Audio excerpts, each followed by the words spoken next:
ఏంట్రా ఏదో deep discussion లో ఉన్నారు? ఏం లేదు మామ, మనోడికి ఎవరో లవ్ లెటర్ రాశారంట, అది ఎవరో తెలియదంట. అవునా? అందులో తన పేరేముంది? పేరేం లేదు కానీ లాస్ట్లో ఐ లవ్ యూ రజనీ అని రాసిందిరా. అక్కడ పడిపోయినరా. అరే తెగ ఫీల్ అయిపోకు, మన అశోక్ గారు లేడు, వాడు పైసల కోసం అందరికి ఇలానే లవ్ లెటర్లు పంపి ఇన్స్టాగ్రాముల్లో ఫేస్బుక్లో మెసేజ్ చేసి పైసలు అడుగుతున్నాడంట. చీ దీని అమ్మ జీవితం, వీడికి ఆడుకోవడా నేనే దొరికినారా?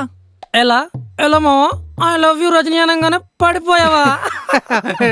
మీరు ఇలానే నవ్వుకుంటూ ఉండండి, నీ లవ్ వచ్చి కాఫీ తాగి వెళ్ళిపోయి ఉంటుంది కూడా.